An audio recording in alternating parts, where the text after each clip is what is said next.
The Cheshire County Training College, the subject of my one-place study, opened in 1908 and for the first 4 years of its life was housed in the local Mechanics Institute in the centre of Crewe. The conditions at the institute were rather cramped, and opportunities for sport, although a bit makeshift, were fuelled by the enthusiasm of the 93 men and 146 women who undertook their teacher training in those early years. However, in a reflection of the gender expectations prevalent in the early 20th century, the sporting experiences of male and female students diverged significantly. So, grab your trainers and come with me to explore how the female students at the college played sport and the constraints they faced compared to their male counterparts.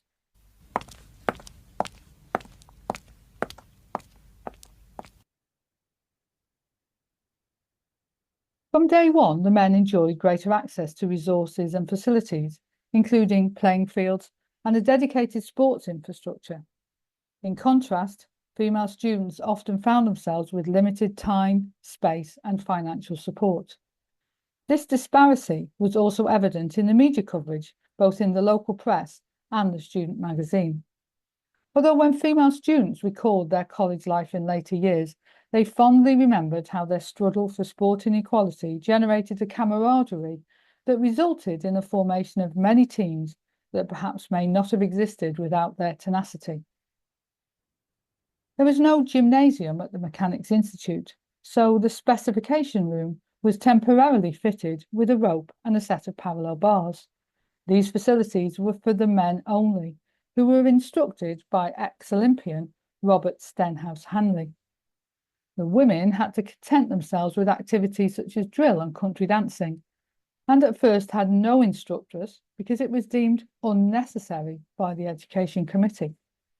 But after some heated discussion involving Vice Principal Miss Harriet Carson, Miss Lily Dunn was appointed, but only under the proviso that her duties also covered teaching physical exercise at the local secondary school, as well as any such classes in physical education that the committee may direct. But it was a victory of sorts for the students all the same. The women were not only hampered by the powers that be, but also by the conventions of the time regarding sporting dress. This is an image of the 1909 hockey team, and these students are not dressed up for this photograph. This is what they wore to play matches at the time: long-sleeved, high-necked blouses and ankle-length skirts. Being temporarily situated in the centre of Crewe itself meant that playing fields had to be found outside town, and 2 fields were rented at the cost of £5 for the men to play football, as well as a movable pavilion to allow them to change and store their equipment.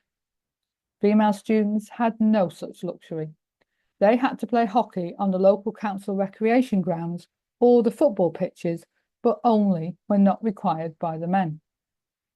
Whichever option they took, the women complained that it was nigh on impossible to get a good game on these rutted and often muddy pitches. The fledgling teams of these early days played matches against whoever they could: secondary schools, local clubs, works teams, and other colleges, and travelled to away matches by train, horse-drawn wagonette, or bicycle. And although the college archives hold no records of these initial games, a number of reports can be found in the local newspapers, where the football matches were extensively written about, whilst the women's hockey only rated a mention if something untoward happened, such as an injury. And as the construction of the permanent college campus neared completion, a decision was needed on the position and number of the various pitches and courts required. So the eventual layout, as shown on the screen, allocated 3.5 acres to male sport, so a football pitch and cricket ground on land behind the gymnasium, tennis courts, and a recreation lawn to the side and the front of the main buildings. In February 1911, a row broke out at a meeting of the Cheshire Education Committee. The college announced that the 3.5 acres was not enough and that the men needed an additional 2. At a cost of £605 per acre, Professor Gonner, the chair of the Education Committee, was less than happy and demanded to know the purpose of the extra land.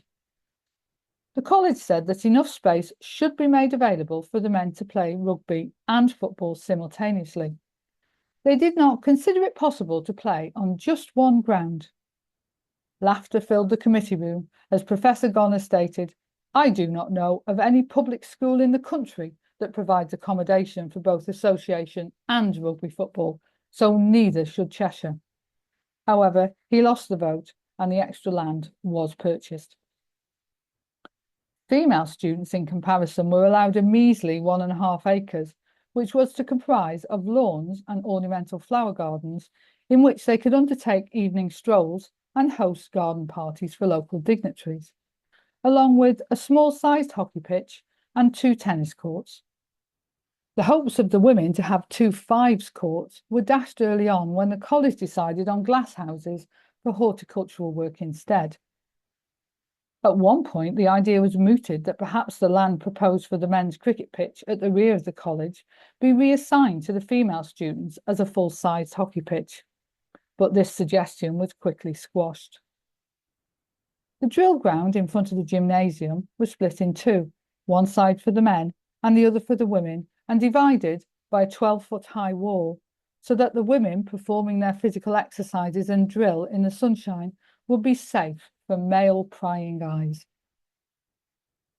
The opening of the new campus in 1912 meant that all sport could be played within the college boundaries, and for the women especially, the new gymnasium, together with the appointment of Miss Mary Oldham, who had trained under the methods of Madame Osterberg at the Dartford Physical Training College, meant that they now had a more varied indoor exercise regime. And although Miss Oldham would have come into contact with the relatively new sport of netball, it was not played at college until the late 1920s. Games against old rivals soon began again, and with the ability to host matches on Wednesdays and Saturdays, the students could entertain many new opponents, from colleges in Manchester and Staffordshire to local clubs, factory and works teams, such as those representing the various workshops and offices of the LNWR railway yards. The 1912-13 hockey season saw several matches arranged, and the women travelled by train to Manchester and even endured a very cold journey by horse and cart in the snow to nearby Nantwich. The editor of the student magazine now included reports on female sport, but these tended to be just a list of players and the number of games won, drawn or lost. The most important thing to him seems to have been that now there were dining facilities on campus. This meant that the female students could host post-match teas for visiting teams, which he thought was a great boon. With the men having a dedicated cricket field, they made steady progress in local leagues and were successful in their appeal for more funds to buy a roller to flatten the pitch, meaning, they claimed, they would improve even further. Now, the main summer sport for women was tennis, but in stark contrast, it took almost a year for the money to be agreed for netting to be erected around the perimeter of the courts. This made practice and home games a lot easier, if only because a lot less ball girls were needed. But unfortunately, after the first full season, the courts, having been used much more than the men of the Education Committee had envisaged, began to deteriorate. But having received money for the netting, the women were told there was no more forthcoming, even though at the same meeting it was agreed that the cricket pitch was being drained and reseeded. As 1914 rolled into 1915, the effects of the war on college sport became apparent. The men, who eagerly awaited their September kick-off, found that the number of matches were considerably reduced, games being cancelled owing to many opposition players enlisting. Similarly, the secretary of the female hockey team commented, "Living in such troublesome times as these, we can hardly expect to have had a perfect season. There was the greatest difficulty in getting matches. Fixtures for almost all Saturdays and Wednesdays in the season were arranged months ago, but to our dismay, our opponents wrote one by one to cancel fixtures. But in spite of the lack of matches, we've enjoyed our hockey. Practices are almost as enjoyable as matches, and they have been made more interesting by arranging such games as seniors versus juniors, blondes versus brunettes, and the aged females versus the infants."